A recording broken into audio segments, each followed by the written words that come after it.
President Abdel Fattah al-Sisi met with a group of Egyptian investors and businessmen with various industrial sectors on Tuesday in attendance of the Prime Minister, Mustafa Madbouli, the acting governor of the Central Bank, and the Minister of Electricity and Renewable Energy, Petroleum and Mineral Resources, Planning and Economic Development, Finance and the Environment, Housing, Utilities, Urban Communities, Commerce and Industry.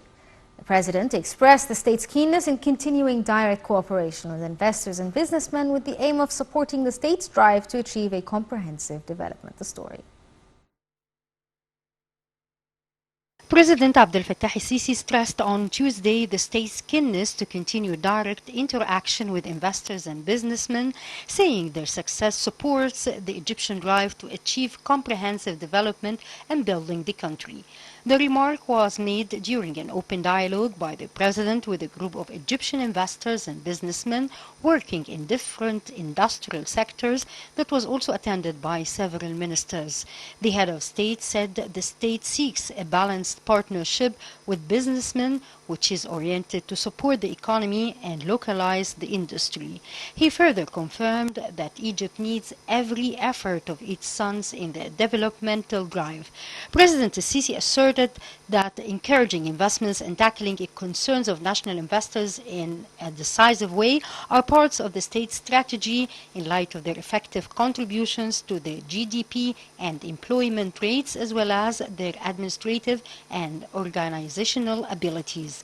Presidential spokesman Bassam Radi said President al-Sisi reviewed facilities and reform measures adopted by the government to remove obstacles impeding the private sector, including a developed infrastructure, notably in harbors, ports, roads, and modern transportation means, together with improvements in customs and taxes and in relative legal systems.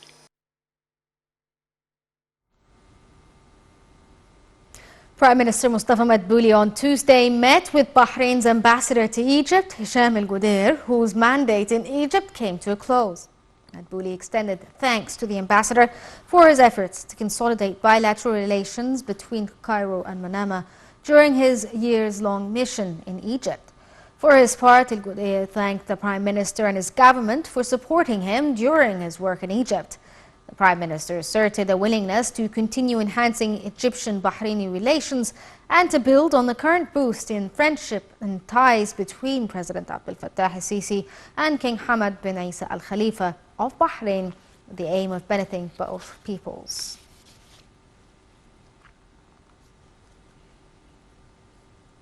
As part of the Armed Forces' efforts to support combat and technique abilities of the Egyptian Marine Forces, the frigate Al-Aziz was commissioned upon its reception. The Marine Forces commander raised Egypt's flag on the frigate, announcing its admission into service. The frigate is a latest addition to the Marine Forces arsenal for arms and weaponry systems, which are witnessing an impressive technological boost along the latest world standards. The 7th Global Conference of Egypt's Al-Ifta Authority concluded on Tuesday. A number of sessions and workshops took place ahead of the closing session with the participation of international delegations. Tuesday's meetings discussed the role of fatwas in treating development obstacles and backing national economies. The event witnessed the launch of a number of international initiatives, including a fatwa charter to face climate change. It also witnessed handing the Imam Qarafi Prize to Singapore's Mufti and the IFTA institution in Singapore. Speaking at the inaugural session on Monday, Minister of Endowments Muhammad Mukhtar Gum'a said religion is concerned with making the building life with construction drive. The conference was held under the umbrella of the General Secretariat of the IFTA Authority worldwide and under President Abdel Fattah al-Sisi's sponsorship. Year's event was Fatwa or Legal Council on Sustainable Development Goals. The conference was attended by high-level representatives from the UN and the WHO, along with scholars, ministers and religious leaders from 90 countries. The discussions aimed at linking constructions and cultivating on the earth with Islamic religion's high ends. Sessions of the 5th Cairo Water Week continued for the third day running on Tuesday. Some 54 official delegations from different countries, in addition to 66 international organizations operating in water security, are participating in the CWW. The week focuses on means of developing climate action as the global climate change worsened conditions in areas suffering of water scarcity. The event also seeks innovations in facing water challenges with non-conventional methods. Earlier, in remarks at the CWW opening session, Cairo said that the world is currently facing mounting challenges due to overpopulation and climate change.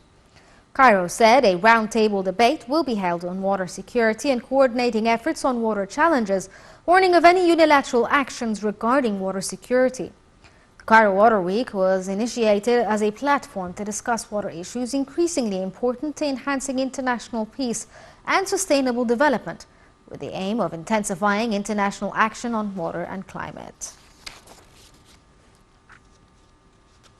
Within the framework of the Ministry of Interior's continuing efforts to combat commodity crimes nationwide, the General Administration of Police Commodity, in collaboration with the General Security Sector, managed to seize 60 tons of subsidized flour in northern Sinai, Asyut and Beni Suef, after being stolen by criminals from bread stores with the aim of selling them in the black market. Separately, more than 20 tons of subsidized sugar and 11,000 bottles of subsidized cooking oil were seized in Giza. Also, up to 33 tons of subsidized sugar and pasta were seized in Cairo, Qalyubiyya and Ismailiyya. Officials also managed to detect 178 cigarette cases and seize 115,000 cigarette cartons with different kinds. In Munofaya, authorities seized 40 tons of cement of unknown source with the aim of selling them in the black market, while seizing 62 tons of stock feed in Sohag and Beni Suef, as well as 38 tons of fertilizer in Munofaya, Sharqiya and Qina.